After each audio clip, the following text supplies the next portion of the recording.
What do Olympic champions, Navy SEALs, and workforce athletes have in common?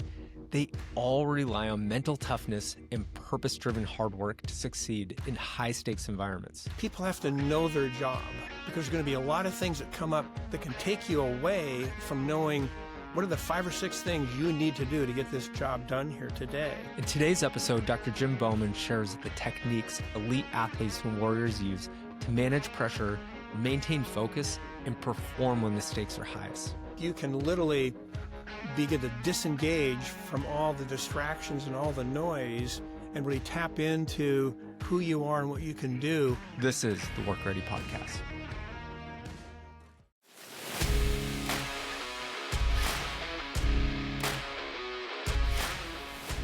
At the end of the day, it's not just about getting through another shift. It's about having enough left in the tank for your family and building a career that lasts. That's why we created the WorkReady podcast. If that's the kind of life you're working towards, subscribe and walk this journey with us. Every episode is one more step towards retiring strong, not broken. Welcome to the WorkReady podcast. I'm your host, Dr. Kevin Rundall, and I'm so happy to be joined today by Dr. Jim Bowen. It's such a great pleasure to have you on the WorkReady podcast, Jim. You and I had the privilege of serving together as members of the U.S. Olympic swim team, sports medicine staff from 2012 through 2016. And one thing that I always remember about you is how you related to the work ethic and mental toughness of these athletes to workforce athletes. You used to bring a hard hat and a lunchbox with you and set it on the pool deck. And this was a visual to everyone that it was time to get to work. Can you tell us a little bit more about that? Yeah, my dad was a construction worker, kind of growing up. And I remember Mom actually packing his lunch, for him to go to work, and he would have that at work. And he would always come back just incredibly tired, to a point where, he'd even have a hard time talking about his work day. But, from that time on, it just sort of like the lunchbox to me, as it was sitting around the house, really symbolized hard work, sweat equity, and that sort of thing. And the lunchbox represented the hard work, but it also represented maybe a break that he could take during the day, to also just sort of recover, and get ready for the second half of the day. So I'd been using that lunchbox, Kevin, probably from the time I was at Washington State University, and working with football from the early 90s, through, 99. I was there for about 10 years. And so the lunchbox was kind of that idea that I took to the Washington State Cougars, back in that day, the football days. And because I'd also used that, in the 2004 Olympic Games, in the 2008 Olympic Games, so coming into the 12 and 16, especially the 16 with Rio, I wanted to do something different, rather than just the same old lunchbox. So I decided that I'd bring in kind of the hard hat, and I found this red, white, and blue star, sort of patriotic hard hat, that I wanted to kind of change things up a little bit. I still want it to be symbolic of hard work, construction worker kinds of people, sweat equity, that it was work, and remind them of it was work that got them there. It was work that will keep them there. And we're here to work, because there's so many distractions, as at the Olympic Games. There's TV, there's social media, there are celebrities coming to the back, to the ready room where we're at, so lots of distractors. I wanted a constant reminder of, remember now, folks, we're here to work. We're here to work. And I love that too, because swimming is such a grind. I mean, you think about some of those practices, it's like 2 to 3 practices a day, maybe 5 to 8,000 meters each and every day. And you're just going back and forth. And so that reminder of work and the purpose was also a big part of it. Why is it important to have purpose be married with hard work for success to happen? Well, I think we know from research, and even you and I, Kevin, from just our own experience, that unless we have a direction or a purpose that we're going to, it's like not having a compass or not having your GPS or not having, in the old days, like a Rand McNally map or something like that, we need to have kind of an endpoint of where we're going. Otherwise we just mindlessly move around and really can't keep track of our progress. So I mean, having a purpose, that I think that's the difference between people who sort of just go through life, versus people who are in life and have not an end goal, but maybe a next stop point, where they can start up again for another end point. So we want to make sure that people have direction and sort of that guidepost that they're going for. And with an Olympic team, it's all the same. It's make an Olympic team, just go to the Olympics, and I mean, swim your best or run your best or throw your best or whatever, with an end goal of, so for some people, just making an Olympic team is what they want to do. For some people, it's about getting any medal. They don't care. But then you and I both have worked with people. It simply was, if it's not a gold medal, I didn't get done what I needed to do. Jim, I love that you're come from small town roots and you came from hard work ethic. What took you down the path of going into sports psychology? I really have kind of two lives, Kevin. I mean, my first career, which was probably about 18 years, and that started with college, at back here in Washington, at Eastern Washington State College. And it was during that time, during the late 60s, early 70s, when the Vietnam War was going. So I went to school and got into the ROTC program as well, and graduated, was commissioned as second lieutenant, in the military. Went to jump school, jump master school, kind of all those sorts of things.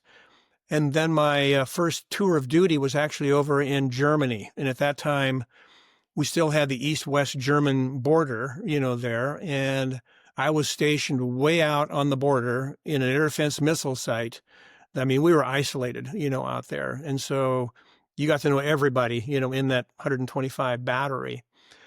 Well, but in 1972, when I was over there, the Olympic Games were in Munich. My wife at that time and I, we drove down to Munich. And as we're driving down there on the the network, the radio network, they talked about the Palestinians, sort of raiding the Olympic Village and taking over part of the Israeli delegation of athletes there. And we were actually at a small little kind of guest house, or a place where they sold sort of, beer and hot dogs and that sort of thing. And there were lots of athletes gathered there.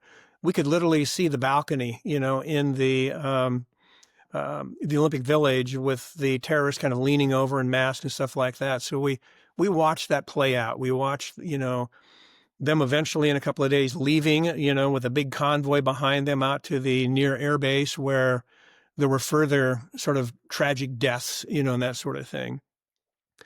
And so that was my first really experience with the Olympic group, kind of going to that game. When I continued, my tour there, and then went back to Texas and finished out my tour, I decided this wasn't what I wanted to do for the rest of my life. But I did go to night school while I was in the military. So I got a master's degree in psychometrics and psychology.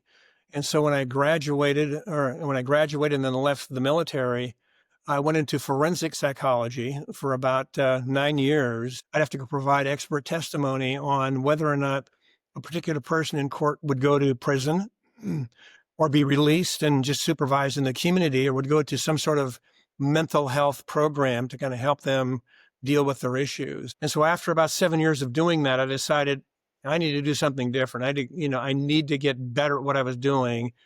So I applied to both law schools and psychology programs. I was then accepted in a Washington State University psychology program. Went down there in 1989 is when I was there, and was really thinking about doing research on PTSD, post-traumatic stress disorder, because many of the people that I was dealing with in court were Vietnam vets, who had gotten involved with drugs or alcohol or something like that, and then eventually the law. So my research was all set up to do PTSD work and research and develop ideas about how to work with that group. Well, one of our instructors was an adjunct professor. Her name was Julie Dupel, and she was, I found out later, a sports psychologist. I had no idea what a sports psychologist was in 1989, even though I played sport, and a little bit in college and also in high school. So I began talking to her about that after class one day, and she began to tell me that she was a sports psychologist for the athletic department. And remember, this was 1989. there was like nobody, really. It was a handful of people in D1 universities, a few people in professional sport, nobody in the military services, and nobody in business, really. So here we were at this small school in the Pac-10 at that time, and they had a sports psychologist there for their student athletes. So as soon as I visited with her, Kevin, I changed my research project into performance psychology. I began to work with her for a couple of years under her supervision, working with athletes. And then she left, and another person came in by the name of Chris Carr. He's now a full-time sports psychologist with the Green Bay Packers. And so he mentored me for the next couple of years. And then he left to take another job. And then I kind of moved into that job at Washington State University and continued there for 6 more years before I went to the U.S. Olympic Committee. Lumosity is more than training. It's a safety and readiness platform trusted by companies to keep their field professionals strong, healthy, and ready for the job. Now we're launching something new, the WorkReady community. It's the first online community built exclusively for field employees, a place to connect, learn, and lead the future of our industry. Join us and be part of the movement.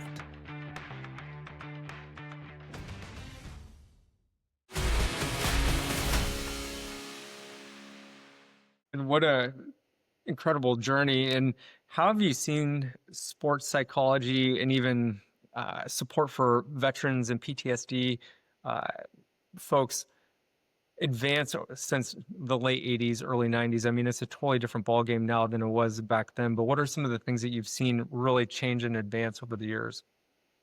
Well, I think just the number of people and the diversity of people going into the field. Back then in the 80s, and again, the handful of people that were doing this, and I truly mean a handful of people, were all white males. And so what I've seen over the years is clearly way more women and men of diversity, coming into the field. As we take a look at sport, we can even see that diversity is a major part of sport. Football, for an example, the majority of players playing football, African American. The soccer, we get a lot of people that are Latino, people playing soccer. Women's sport has come along an awful lot, with Title IX and that sort of thing. So the kinds of providers have changed just in terms of gender and cultural, racial kinds of differences. I think professional sport, Olympic sport, the military, and even business has began to see sports psychology and mindset work and that sort of thing becoming more of a necessity rather than a nice thing to have. And so we're seeing, almost every Division I school now has a sports psychologist, either full-time or on contract. The U.S. Olympic Committee, when I was there, we had 3 people there. Now I think there's 12 people, at the headquarters, plus people are also out at the national governing bodies of that. With sport and all of my work with the Navy Special Warfare Center down in Coronado, the Army, the Navy, the Marines, the Air Force, all those people are taking advantage of sports psychologists now, and the business world too. It's spreading more into the business world. So it's just way more diversified, and there's way more opportunities in this profession now than what there was 35 years ago. And you've always been involved with like Wounded Warrior Project. I know that that's something that's big for you. You've worked with the Navy SEALs and different branches of the military. And a lot of our audience actually has a military background. And so what are some of the things that you see that relate to that population and professional athletes? How are combat veterans very similar to elite and professional athletes? Yeah. And, I want to make sure that we're correct here. I really have only worked with the Navy SEAL population. So I haven't worked with the Army or the Air Force or any of the other services. Like I said, I was in the military, active duty for 5 years, and was in the reserves for 13 years. So I know the Army personnel, from just doing the work of the military, when I was there. But in terms of working and doing mindset work and that sort of thing, it was really with the Navy SEALs. That was the only population I really worked with. And that was over a period of about 12 years, Kevin, when I was down at the San Diego or Chula Vista Olympic Training Center. We initially took a group of about 43 athletes who were either going to be on the Olympic team or were on the Olympic team in 2000 for the Sydney Games. And so we wanted to expose that group to a different population of people, people who literally work hard. I mean, they work harder than any Olympic team that I've worked with in terms of just physical exertion and mental challenges, because that's the line of work that they do. Their business and mission is really about life and death. I mean, it truly is about life and death. Whereas Olympic athletes and many other athletes feel like if they have a great performance or not a great performance, it feels like life and death for them. So I really wanted to get them more grounded in their perspective, and then over the next, 8 years, I think I took maybe 15 different Olympic teams, out to the Navy SEAL base to train for a day with the Navy SEALs and expose them to that different line of work and that different perspective. And so in terms of comparing those two groups, even though their business and their missions are different, there's still a very similar mindset that goes with being an elite special forces warrior and somebody who really is going to be an elite athlete at the professional level or an elite athlete with the USOC. So there's some similarity in the mindset. They also, there's some physical involvement with that. And if we take a look at maybe, I don't know, quote unquote, the normal population, one of the things that drives people out of being a great athlete is the physical work that you have to do. There's a mental piece there too, but definitely the physical piece is what drives people away from that. And a lot of people hear the term psychology or psychologist, and they're like, I don't need help. I don't need to see a psychologist. But there's like performance psychology and sports psychology. Can you help talk about the distinguishing factors of just psychological help versus psychological performance? Sure. If we take a look at the field of psychology, there's really two fields there. One is clinical psychology, one is counseling psychology. The clinical psychology curriculum really deals with people where their clinical issues really take them out of the workforce. They really are not so much able to do that. So there's a lot of psychopathology that goes there. So we've got some serious mental disorders that people are dealing with, people that you do find in prison, people you do find in psychiatric facilities, inpatient programs, even in outpatient programs. They need a lot of attention, a lot of work. You find a lot of people that are also on medications, for their disorders and that sort of thing. That doesn't mean that clinical psychologists only work with those kinds of people, but that is that curriculum. The counseling psychology curriculum really kind of gears the work more at people who have life circumstance issues that come up. There could be some mood disorder kinds of things. There could be some personality disorder kinds of things, but they're still able to be in relationships. They're still able to go to work, those kinds of things. And then we get into the performance psychology, which really deals with people who may not have either of those things going on, that life is wonderful for them. And now what they're looking for is a different way to think about what they do and to come up with different cognitive strategies to deal with the stress or the anxiety or the workload or whatever that might be that kind of comes with dealing with sport.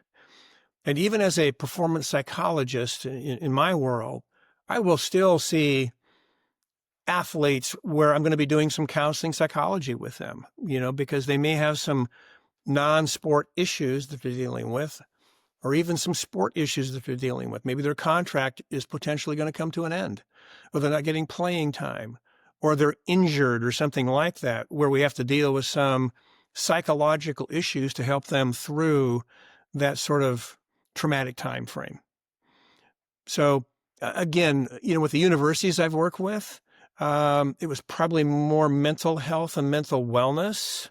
When I'm dealing with the Navy SEAL population and many of the Olympic athletes, it tends to be less of that and more of the performance work in terms of helping them deal with the performance stress, the ongoing, never-ending increasing performance year after year, those kinds of things. Where can some of the tenets from sports psychology and performance psychology have overlap with workforce athletes? So this could be utility, construction, maritime workers. Like, how do some of those tenets relate to them? Yeah, like in sport, we know we've got individual sport and we've got team sport.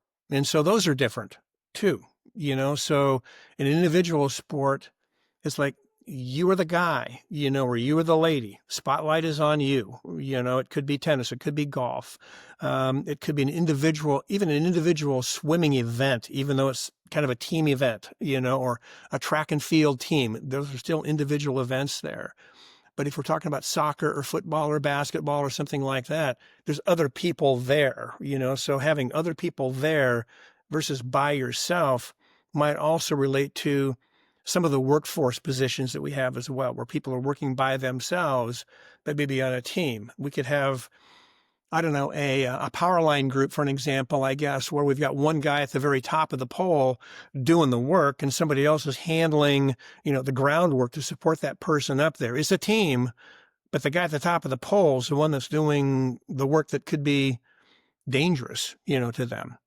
And even in sport, Kevin, as you know, because you've worked with a lot of people there are sports, for example, in the winter sports in the Olympic world that I work with, the downhill skiers, the aerial skiers, the mogul skiers, the bobsled, the skeleton, where there's speed, where people get hurt. And there's some fatalities to some of those sports as well. So we've got individual, we've got team sports, we've got some sports where you're likely not to get hurt, playing golf, for an example, versus other sports where there could be, some serious injuries. So as we take a look at the frontline people, there's probably combinations of those as well. An individual person or a team of 2 or 3 or 4 people, very much like a Navy SEAL team kind of going out. And it could be dangerous in terms of height or electrical work or water work or something like that, steel workers, where there's some risk, some physical risk to that as well, whereas others there might not be. So there's real combinations that are similar between the two. Yeah, and getting real practical, like what are some key takeaways that people can, if they're an individual and they're working in a high risk situation, what are some things that they can do to be cognitively present, focused and ready to perform at their highest level? What are some easy strategies or ways to think about that? Great. And that's a great question, Kevin, because that's something that we talk about with the Navy SEAL population. We talk about with elite athletes. And the first thing that comes to mind is people have to know their job. I mean, if you are a frontline worker, could be in the ambulance, it could be a firefighter, it could be a police officer or a lineman or a plumber. I mean, pick a job. You have to know what your job is and what goes into that. You can't kind of know it. You have to know what your job is. And you do that by knowing what are all the details. What are the things that I need to do in order to get this job done? Because there's going to be a lot of things that come up during the course of doing that job, which I call noise or distractors, that can take you away from knowing what are the 5 or 6 things you need to do to get this job done here today. And so being able to separate what is noise versus what I need to do to get this job done is a key thing. Whether you're an Olympic athlete or a Navy SEAL or frontline worker, it's knowing what is your job, what are the things I need to do to complete this task right now, and then staying focused on that, and being able to either minimize or eliminate the distractors. So for an example, Kevin, let's say that we've got an outdoor sport. Maybe it's football, or maybe it's skiing, where they have to deal with the terrain and the temperature and weather conditions and that sort of thing. Even though that is there, they still have to do their job. They still have to get to the finish line as fast as they can. They still have to know the course. They still have to know when to lean, how much to give the gate. And they get feedback during a race, for an example, in a downhill race about the course. And so they may have to change, what their plan was for that course in terms of dealing with the weather. But they deal with the distractor and then come up with another plan, so that's not a distractor they can still focus on their job. Same thing with somebody, I don't know, again, maybe the power line people, where they're usually out there in terrible weather, wind blowing, rain, all those kinds of things. But even though that's there, they have to be able to disregard that and put that noise out of their head and stay focused on, okay, what are the 5 or 6 things that I need to do in sequence here to make sure I get the job done? Yeah, thank you for that. And as you're saying that, I just think of so much correlation. I mean, the voices that people may hear in their head, the stress that's going on in their life outside of work. I mean, very similar to an athlete who is about ready to perform and someone's shouting at him from the stands and using derogatory, like there are just all these forces that are, impacting people. But how do you lock yourself in and actually remove yourself from those voices when you're getting ready to perform? Like, again, if you're getting ready to do high injury risk job and you're like, okay, I need to be laser focused before I go out there to do that work, what is it, like, even some real practical things where people can remove themselves from that situation, get in the right headspace and mindset before they do that work? And people have probably heard of this word before, but I call it compartmentalizing. So right now, Kevin, right now in this discussion right now, as we're talking, because you brought it up, now I got to think about other things, but to compartmentalize, my job right now is to have this conversation with you, and before you got together today with me and before I got together with you, we had other things going on in our life. We've got other things going on in our life after this. I mean, that's just today, but in our life, we have other things going on as well. But for right now, you and I both have to compartmentalize this and think about only what our discussion is here right now, so we can stay on track with what we're doing, and some of the things maybe you did or I did before this interview or even later on tonight, there may be some stressful issues there that we have to deal with. But if I'm thinking about those things as we're visiting right now, then I'm not compartmentalizing and I'm going to lose my track of what we're talking about here if my mind goes into the future or into the past. So it's so important, again, whether you're an athlete or whether you're a war fighter or whether you are an ambulance, provider that's at the scene of an accident right now. It's like being right there at that present time and nothing else matters at that point in time. You have to be so focused on what's going on right now. And there's a couple of things that people can do to kind of keep them in that present moment as well. Yeah, and I remember you giving an example one time, because a lot of this is also stress management at the time. Like, how am I remaining focused so that I'm not being distracted by stress? And I remember you telling a story about how you used to go to junkyards and you'd get tachometers from old cars and you'd actually bring that out and you'd use it as an example to people of like how to manage stress and thinking about some type of visual. And so that when they were in a stressful situation, they had something to go back to say, okay, I need to get that stress back under control so I can maintain my focus, which kind of falls all into this compartmentalization. Yeah. Yeah.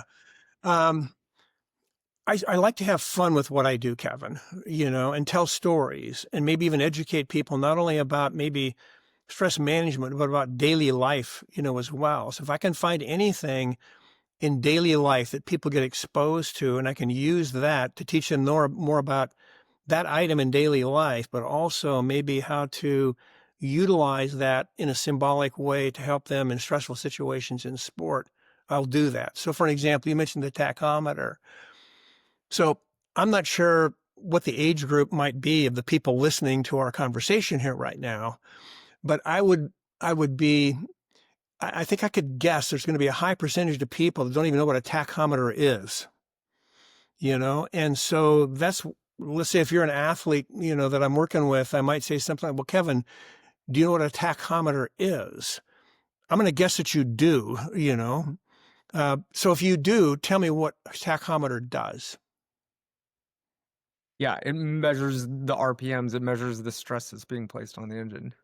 Well, yeah, maybe not so much the stress, but it's an indicator of that for sure. And it's that gauge we have in our car that people have got no idea what it is. They might just see it kind of flopping around a little bit, but it does measure RPMs or revolutions per minute of the engine. And when the engine's off, well, none of the gauges are reading anything. But when you start the car up and it's just idling, that tachometer is usually at about a 1 or just right below a 1. And usually that tachometer has like anywhere from 1 to 10, on it. And so when we're at idle, when the car is just barely running, it's doing like 1,000 RPMs, just barely running, and if you went ahead and put it in gear, with, without giving it any gas, well, you're just going to creep along. You're not going to go anywhere. So we have to give it some gas and shift through the gears and get up to a cruising speed. So if we're doing 70 miles an hour on the freeway, I'll ask people, what RPMs is your car showing, then? And usually they'll say, well, it's right below the 3 or right above the 3 or something like that. I said, and you're just cruising down the road at that point in time. I said, have you ever seen that needle over on the 8, 9, or 10 where those numbers are orange or red? And they go, no, I really never have. I've never seen it there. But if you put that in park or something like that and just push down on the gas, it would fly up into the red mark. And it's orange and red for a reason. It's like, we don't want the needle to be there. We don't want to put that kind of stress, on the engine. And so I said, think about this in terms of, when you're competing, if you can think about maybe as a swimmer, what's it like at the warm-up pool? What's your RPM? Are you at a 1? Are you a 3? Or you're a 5 or a 6? Thinking about your engine, what's your engine doing? And a lot of them will say, oh, geez, it's like a 6 or a 7 or an 8 before I go out there. And as they get to start to move, maybe it goes down a little bit, but as soon as they get behind the blocks, their RPMs are sky high again.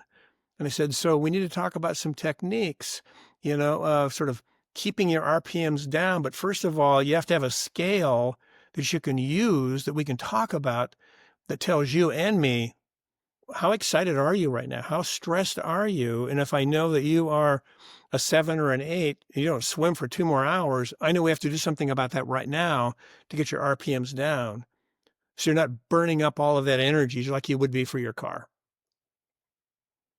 That's a great example. Thank you so much for expanding on that. And leading into this section, you talked a little bit about your work in PTSD, working with the military community, but we do have a lot of first responders that listen to this. We have, even utility workers might be the first on a scene when a power pole gets hit. And oftentimes they have that experience, but there's not a whole lot to help them process that. And it becomes something that definitely impacts just life and thought process. And so what are some actionable things that people can do if they have had an experience like that? And how does someone get the help that they need in that situation? So going beyond performance psychology to addressing some of those, things that may be more clinical need. Yeah, my experience with people who have been in those situations, whether they are, car accidents with serious injuries or fatalities, or firefighters or police officer, the military people, or in some cases in athletics where there's a serious injury, and potentially fatality, that the first line responders seem to just simply do their job. They just do their job. And most of those people are amazing at that. Let's say, again, the average person who doesn't do this on a regular basis would probably freeze just out of that fear flight response, that psychological response where your body just freezes. These people don't seem to do that. They've got training, they've got experience, they got supervision, and they do their job. I'm so impressed with how they're able to do their job with so much going on right now that could be a distractor for them. And I think what you're talking about and what we're talking about is, okay, when that's all over with, when the accidents are cleaned up or whatever it might be, and we're going back to what might be normal for them, how do they process that? And you'd mentioned earlier that when we hear the word psychology or psychologist, well, then people kind of like shove back from that, that they don't want the help, for an example. In the military for the longest time, and in some cases it still is, that when people would reach out for help, psychological help, that really wasn't great for their community. I mean, for their promotions. And so they wouldn't do anything. They'd stay away from that completely because they were being seen as weak-minded and not being able to do that. I think we've come a long ways, like we talked about earlier, what's happened in the field. It's also in the field of psychology where more and more people are now willing to get some help for that.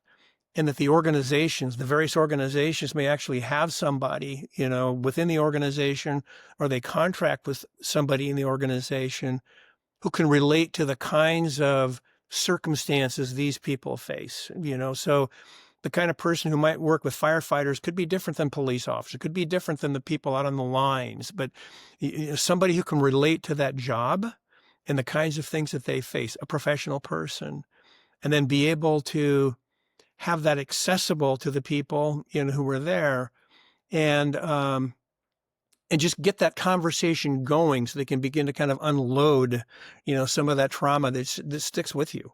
And if we don't somehow professionally unload that and deal with that, it tends to come up, at other times, which could be problematic for sure. We definitely have some people listening to this who may be in a foreman type role. So maybe they have a crew that works underneath them. And it's kind of like a head coach. And this, like when you're in the huddle at the start of the day or at the start of practice, you can see when a team member is just off a little bit. And what are some things that foreman might be able to just look for in their team to know that, hey, this person might need some help. Maybe I need to pull them aside and just talk with them to see if they might need some additional help. Yeah. And I'm just going to guess too, we might have foremans that are like the variety of coaches that we've got. I mean, some coaches are incredibly open and aware and insightful in future and, thinking about, dealing with the mindset of people and keeping them in a healthy space. We also still have some coaches today that think that's not necessary. So I think if we've got foreman people, it's like, are we in either one of those categories? Are you in a category where you understand sort of the mental wellness and fitness of someone is clearly important for the kind of work that you do, not only for themselves, but also in the safety for themselves, but the safety of maybe other people on that team, or maybe even the safety of the people that they're trying to treat and kind of help, out there? Or are you one of those people that just don't sort of get it yet? That no, you just need to kind of like put your head down and get to work and do 50 more push-ups or something like that, and it'll all go away. That we have to be helpful, I think, even with the foremans, like I'm helpful with coaches, to see things in a little bit different light, and I think with more emphasis on mental wellness, let's say as opposed to mental health, mental wellness, and talk about, okay, this is what I do. This is how we help people. These are kind of things that you can be helpful in looking for. And almost on any traumatic kind of event, there's going to be some downplay that people need to deal with there, and there'll be some people who are very good at sort of disguising, kind of what's going on. There's also people who can handle that much differently than others too. There'll be some people that will be involved in similar kinds of situations. And really, Kevin, depending upon their kind of genetic makeup, and what they've experienced in life, what they've experienced in work, they just have created these ways of dealing with this that kind of surprise you sometimes. It doesn't stick with them. They're kind of Teflon-y like that. But other people, the person right next to them, may have more difficulty. So it's kind of knowing your crew people and how they handle different situations and being willing to have that conversation, as opposed to, are you okay? Whenever I hear somebody ask that question, you're okay. Well, they clearly have seen something that would indicate they're not okay. So don't ask that question. It might be, how can I help? Can we visit for a while about that? And so it's an ongoing conversation foremen should have with the people they work with. And you probably grew up in a time when, everyone was tough and you just rub dirt on it and you don't talk about emotions. You don't do any of that. And I hear that oftentimes when I'm talking with people in the trades. They're like, man, we just have this culture that is still very old school in its mindset. And so if if you were to give advice to someone who's maybe younger, they're coming up and they're like, man, I really want to change the culture here in my organization and talk more about, mental health or even mental performance. Like, what are some things that you would encourage those people with to help shift the culture? Well, it's going to be a challenge, I think, for a younger person coming up, to change the culture, except for over a long period of time. It's like as they're coming in, maybe they can help change the culture at the level that they're at, and then as they get promoted, they can begin to change the level that they're at there as well. So culture change doesn't happen overnight. It takes time. And I think that person can also look for other key people in the organization who think the same way, that could be at the same level or even a higher level at that point in time, and begin just having those conversations. That for an example, Kevin, I think sometimes we can just change the language. It can be very, very helpful. So when I was working with the Navy SEALs, kind of along this same thing that we're learning about, they were seen as the most mentally tough people ever. I mean, ever.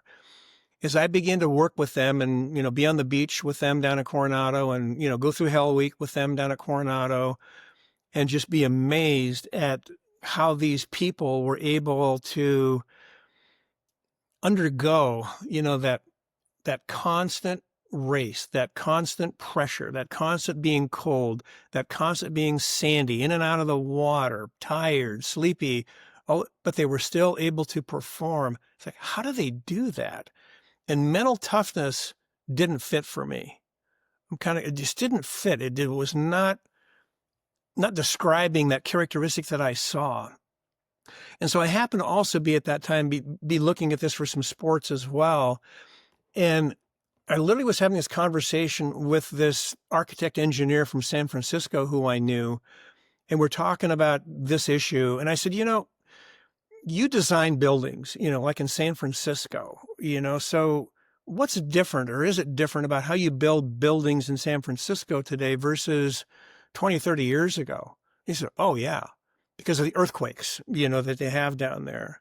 He says, it used to be we just put more steel and more concrete into it and make it as tough as we possibly could. Well, that created more problems, because the seismic energy would simply cause more vibration and things would simply come down. And he says, so in order to be able to resist or sort of minimize the seismic, kind of energy, we built in flex and bend, into the buildings. So the buildings wouldn't be stiff, they would be flexible and they would bend and kind of and not fight that seismic energy, but kind of bend with it, but kind of come upright again. So if you were to take a look at the underwater pictures of the stanchions of the bridges and stuff like that, they all flex and bend underneath the water down there. And the bridges have these incredible like shock absorbers that they can go back and forth this way too. So the bridges will move and sway and that sort of thing, but they won't come down anymore. And I went, maybe we could apply that. Maybe that's what I'm seeing with the Navy SEALs. I'm seeing this flex and bend and this, what I call pliability, with them, that they are able to flex and bend with the stress that they feel, but they still come upright and they're back where they were at again. So I began talking to the Navy SEALs about pliability, that you're pliable, much like a ski is today or a snowboard is today, where it bends and moves with the terrain rather than being long and stiff. And so the more we can build in that pliability, then we're talking, let's be more pliable with what we do. Let's bend and move and be flexible with all the stress that we feel rather than digging in, and kind of fighting it. Martial arts is the same. They use the energy of the other person, to throw as opposed to bat that down. So part of it's changing the conversation. It's not about being mentally tough anymore. It's about, let's be pliable. Let's be physiologically pliable. Let's be mentally pliable to deal with the stress that we have to, that comes at us all the time. But let's not lose our place, of where we are. What are some of the fundamentals of that pliability? What are some things that people can do to start to build that trait? I mean, we take a look at, it's about attitude to begin with. It's about having a more pliable, flexible attitude and not being so stuck in your ways. And we find a different way of thinking that's completely counter to what we were thinking before, and being open to that. Saying, okay, I will try that. So being open to other ideas, to being kind of more adaptable. It's about being more solution oriented rather than being stuck on the problem, all the time. So be solution oriented. It's like, we can figure out a way to deal with this thing. Navy SEALs will do that. They'll figure out a way, to solve this problem. Great athletes will figure out a way to solve this problem. Great line workers will figure out a way to solve the problem, rather than this is something we can't deal with.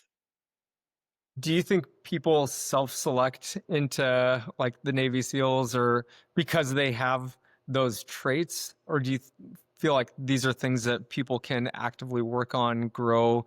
And what is a toolbox that people can maybe start to implement, or at least strategies to build that openness to new ideas, to build that persistence or grit is sometimes what it's called? I mean, if we're talking about the Navy SEALs, all those people self-select. They all raise their hand and volunteer to go, but most of them also self-select to get out of it. So I mean, the attrition rate for a Navy SEAL class is pretty high. When I was down, it was like 74%. See, a class of 100 people and 74 don't make it. I'm not sure what it is today. Hopefully, it's not that high. But out of that group, there's only a few of those people, that would leave the training because of a physical injury that would eliminate them completely. Most of the people will self-select out. They're kind of going, I'm not going to do this. I can't do this today. I can't see myself doing this for another week. I certainly can't see myself doing this for 59 more weeks. That's for sure. And so when we're facing these daily challenges, and again, we talked about earlier about being kind of at this place, at this point in time, being focused right now on what my job is. I mean, that's how those candidates in that basic underwater demolition school get through their week, is they don't think about the whole week. They don't think about 3 days ahead. They don't think about 1 day ahead. They think about this moment in time, and they go from moment in time to moment in time to moment in time. And pretty soon you've got an hour out of the way, and pretty soon you've got a day out of the way. So again, it's kind of like chunking things. That's one thing that can be very, very helpful is I've got a lot of things on my plate, but the only thing I'm working on is this right now, and that's it. And when that's gone, I can move to something else on my plate, kind of back to that compartmentalizing we talked about before, Kevin. And so it's to begin narrowing your focus on what needs to be done right now and staying in the moment until that job's done. Then you can kind of look up and go, okay, what's my next job? And then you get to that one and stay with that one until it's finished. Great suggestions. We talk a lot about athletic readiness in sport.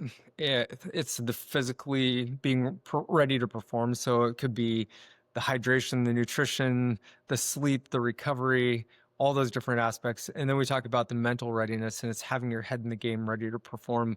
But I mean, there's some real things that people have to, overcome on a daily basis. Fatigue, I think, is a big part of that. If you're working a storm, you may be working 18-hour days, 7 days in a row, and so you're barely getting enough sleep. So how do things like fatigue, sleep deprivation impact decision-making, even just our mental readiness to perform that job safely?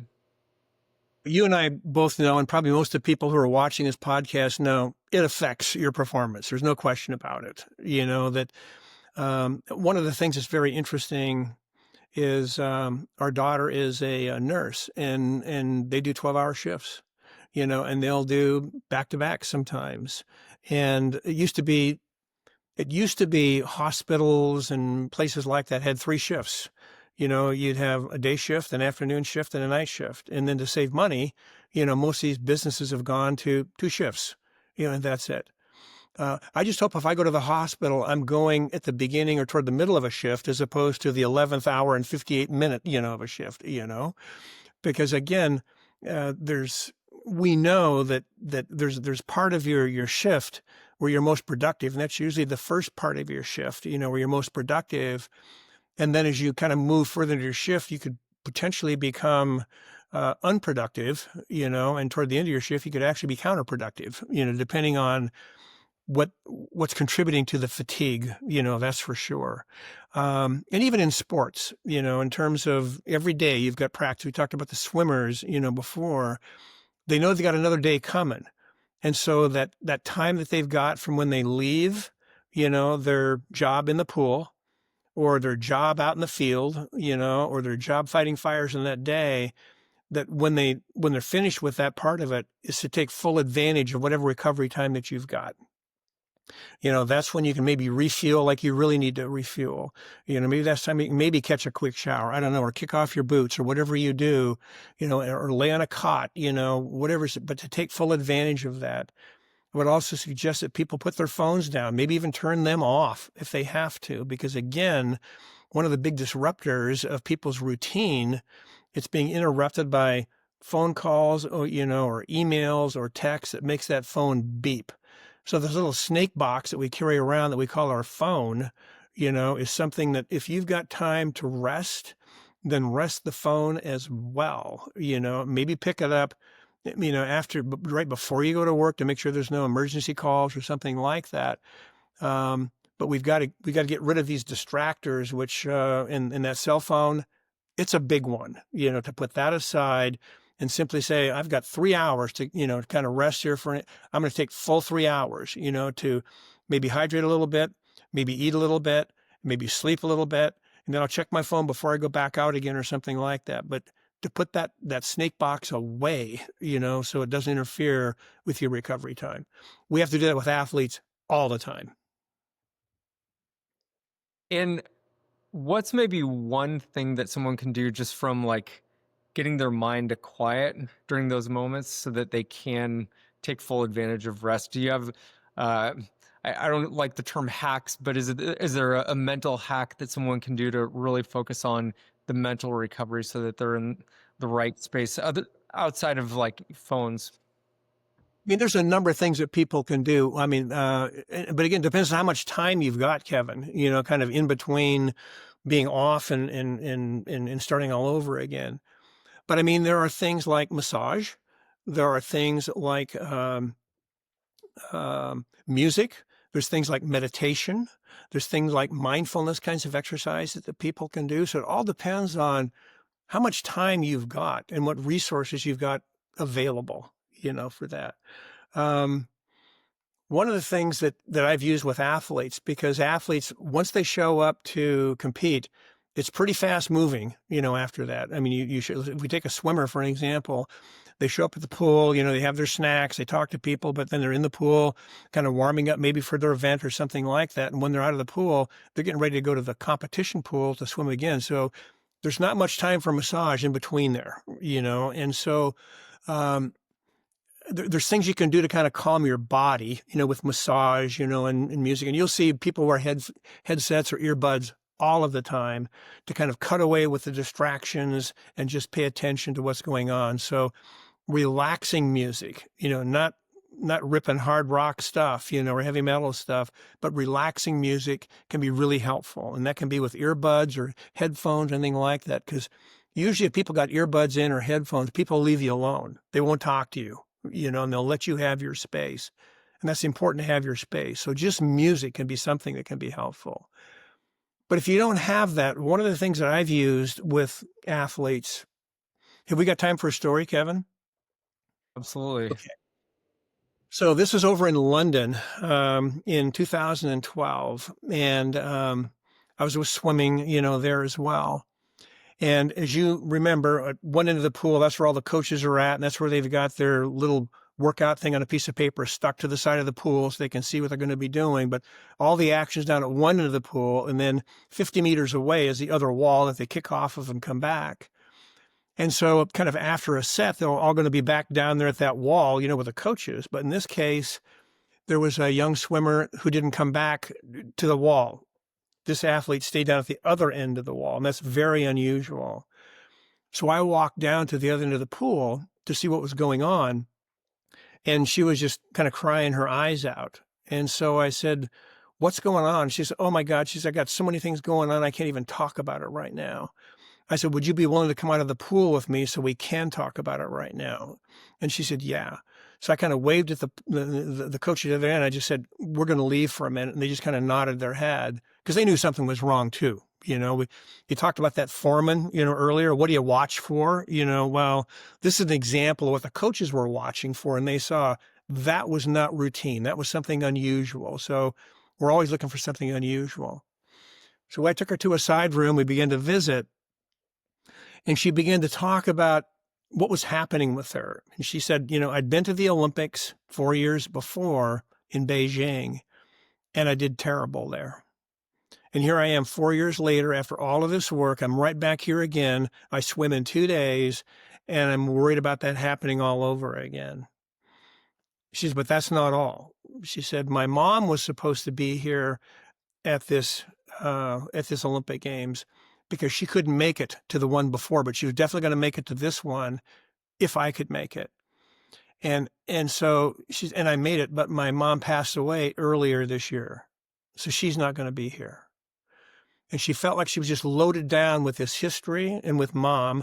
And she was a fairly spiritual person as well. And she said, I think I've sort of lost my faith in God. You know, this is too much. I can't handle all of this.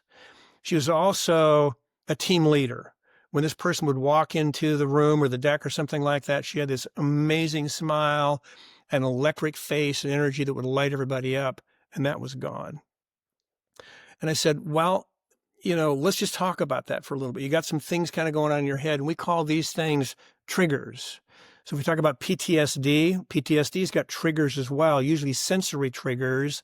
And some of those might be something that a person might hear or smell or see or touch that would bring them back to a previous traumatic event.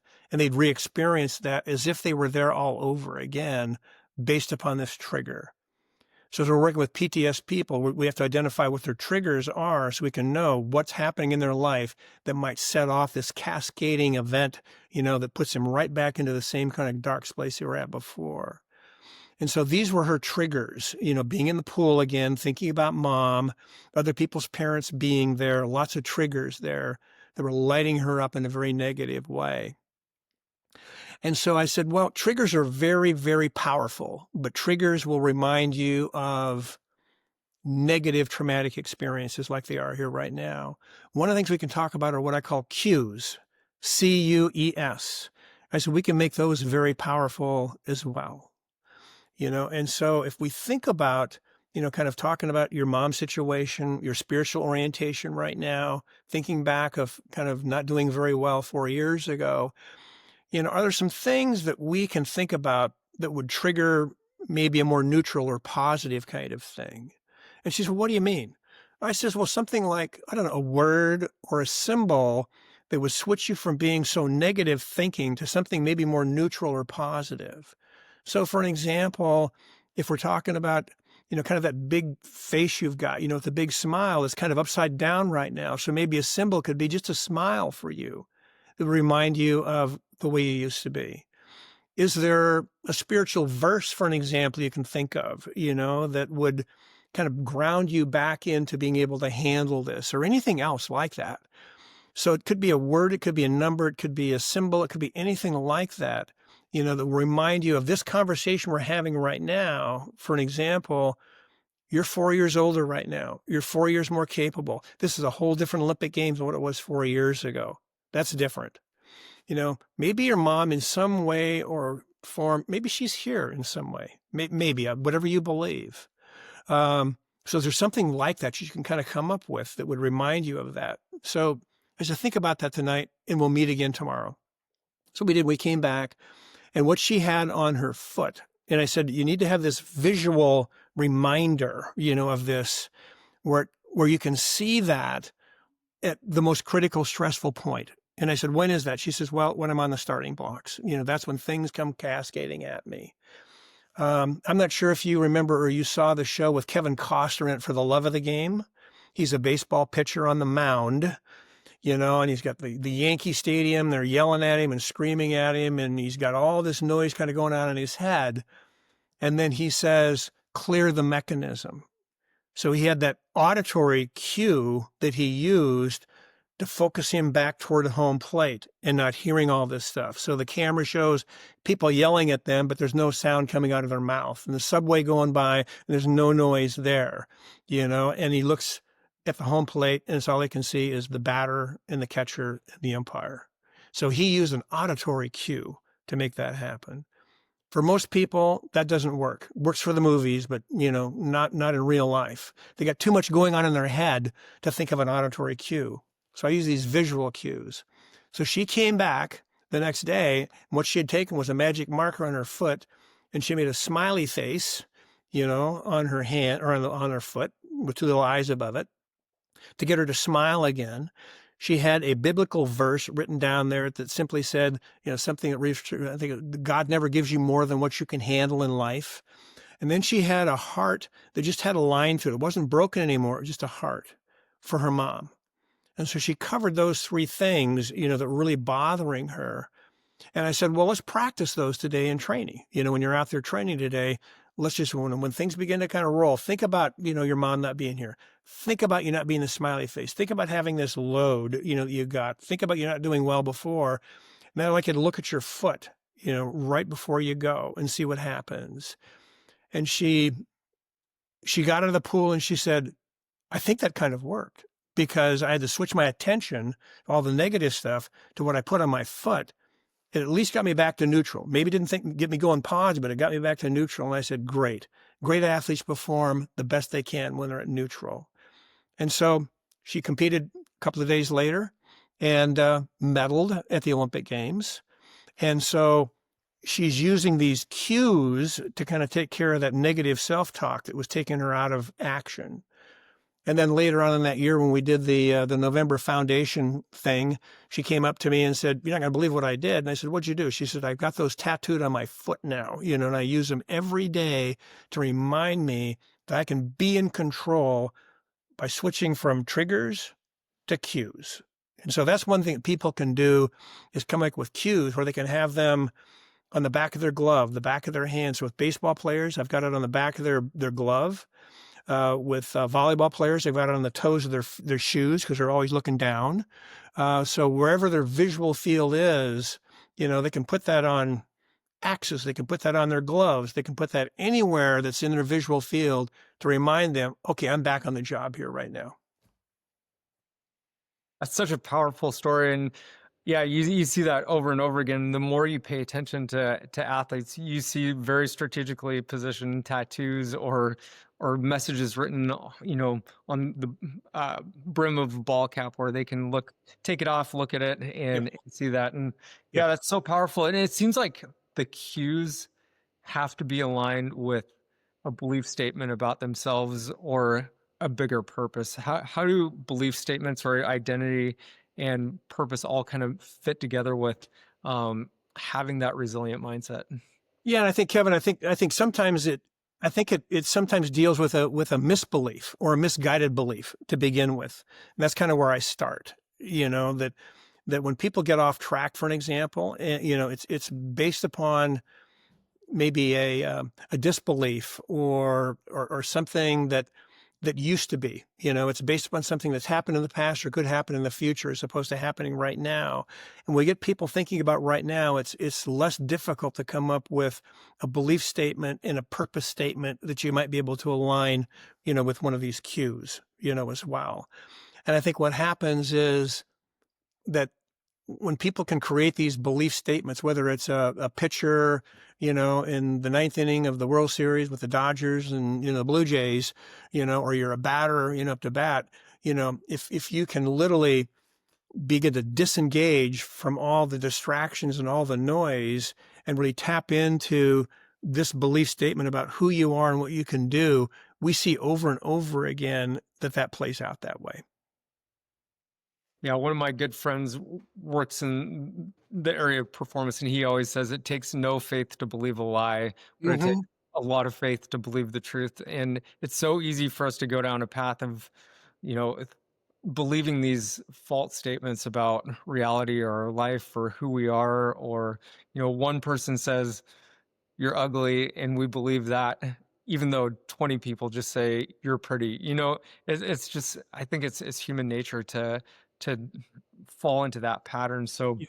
Let me add one more thing too, Kevin, because you mentioned faith. And I think faith is important, but I think what really grounds things for people is, I mean, certainly have faith, but also have situations where it's actually played out like that. So it's not about faith, or hoping it happens or believing it could happen. It's like, no, it has happened before. And yeah, I know I can replicate that again. yeah, that is key. One thing about athletes is oftentimes there's an off season, a time when they can recover, time when you can mentally switch. But for workforce athletes, I mean, there really isn't an off season. You get a little bit of PTO, but you're working day in, day out. So what are some things that workers can do to build sustainable rhythms over the long haul when they don't have an off season? Yeah.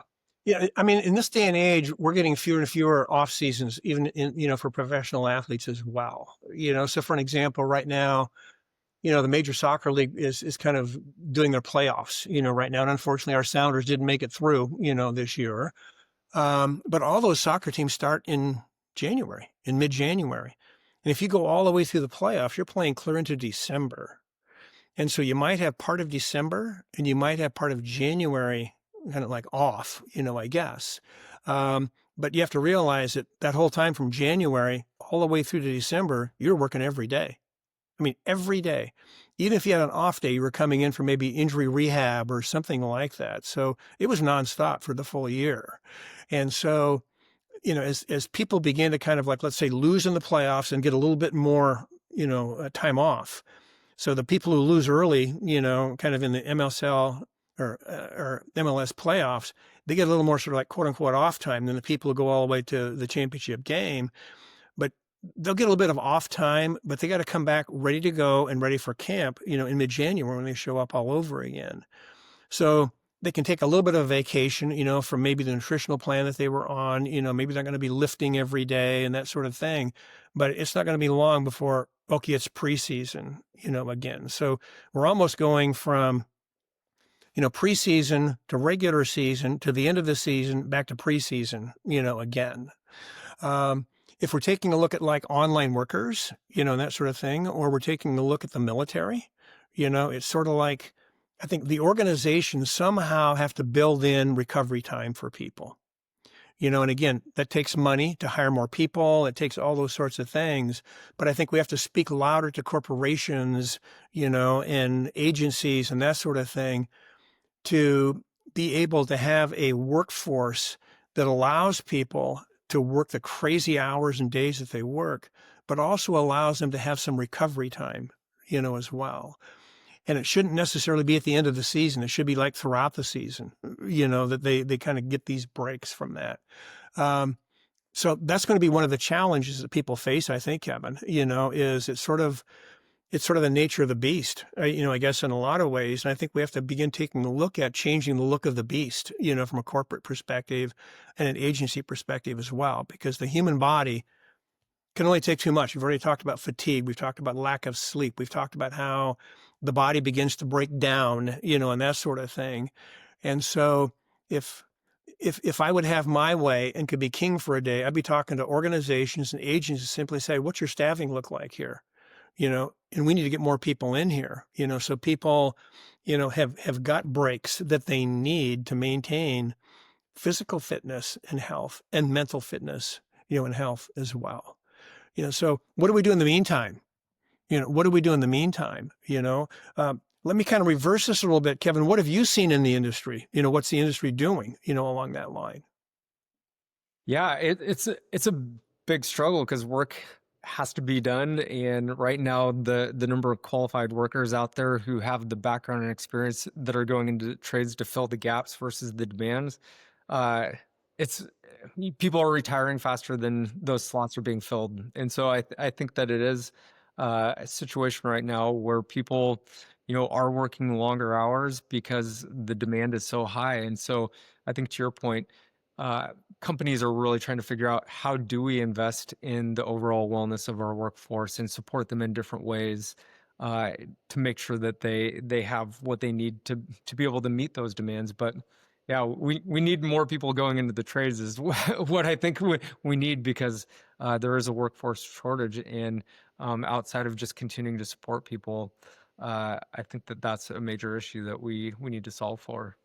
Yeah. I mean, for the corporations, especially in the kinds of areas you're talking about here and we're talking about here today, my question would be, what do you do for recruiting? What's your recruiting program here? How do you get young people to come into this business? Do you go to the high schools? Do you go to the community colleges? You know, maybe even the 4-year, because the military was having such a hard time recruiting people. Now they're recruiting people again, so how do these corporations handle recruiting more people to get in, as opposed to kind of let the market kind of self-report like you talked about before, because that's not going to work. It's just not going to work with younger people today, because businesses that we work with, it requires fitness and physical work, and kind of blood, sweat, and tears. And so it's like, how do we recruit this young group of people to come into this way of working? I mean, the trades are wide open for a whole bunch of people. Can we convince people this is a good way to go? Yeah, and I think a big part of it is just realizing that, 4-year college might not be for everyone, and there are different career paths that are unbelievable if you just pursue those. And I think it's shifting the narrative to say, hey, there's a huge demand here and huge opportunity for people to be successful. And I'm a huge advocate of the trades, and just continuing to promote people to go down that route. And I think we frankly, we need to do that. And again, there's so many different options, but the trades is a great route. So I definitely see a lot more recruiting happening for sure. Yeah, yeah. And so, I think the recruiting, we have to involve some of the younger people in the recruiting sort of plan, because again, sometimes the recruiting is being done by a whole generation of different people, that already there's some separation between the people maybe at the end of their career and the people that may be wanting to come in. So I think we have to include a younger population to kind of say, how do we bring people in? I mean, how do we get people interested in this kind of a business, and kind of ask the age population that question to maybe be helpful with that. Yeah, it's a great point.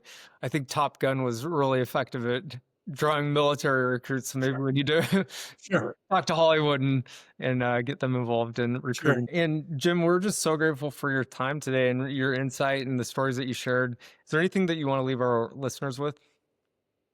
I think again, using a sport sort of analogy, Kevin, if we look at a basketball game, for an example, there are, or even a football game, there's a certain number of timeouts that a team can take, and there are media timeouts, that can be taken. And so if you're a coach, for an example, you're gonna use your timeouts strategically. And usually it would be strategically in terms of, if we're not doing something we need to do and the flow is going toward the other team, we want to stop that momentum, let's say in a basketball game. And so I'll take a timeout. Or if there's something we need to do that's going to be different in a game plan, we need to change, I'll take a timeout. But I'm going to use that strategically, because I think it's time for me to give them a message. It's time for them to get off the floor and let's just come over here for just a minute. So it takes them out of the action. It slows things down, lets them take a gulp of water or whatever they're going to be drinking, and just kind of let's talk about this for just a second, and then we'll go back out again. So I think if we're talking about the workforce people, in terms of maybe a message that you can leave, think about taking strategic time offs. And again, that could be for 30 seconds. It might be for a couple of minutes. It might be for a half a day, or it might be a full day. But begin to think about, okay, I get timeouts. They give me timeouts, and some of those, maybe I didn't need a timeout right now, but you're going to get one, but think about timeouts that you can take, that you can sort of institute just to get out of the action for a while, maybe regroup, get your momentum going again, or maybe you just need a rest for a few minutes like you do in sport. I just need a rest for a few minutes, and I can go back out there again.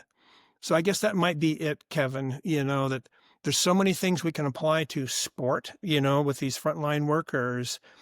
if we just think about it differently in a different context. And so with sport, we take timeouts for good reasons. And so maybe that's something that the workforce can do too, is when there's a timeout that they can take it, they can do that to reset, take a break, whatever they need. It's a great way to end this conversation, Jim, because everyone has the flexibility to take that time out. And sometimes that recentering could be the difference between, something really catastrophic happening if they don't make the right decision. So I love that. Take a second, refocus, and just know that you have those in your pockets. Yeah. Jim, I might add too, Kevin, if I could, yeah, if you take a break, don't take a break to use your phone. Turn the phone off. snake box. We want to stay away from that thing. Snake box. That's right. Well, Jim, this was such a fantastic conversation.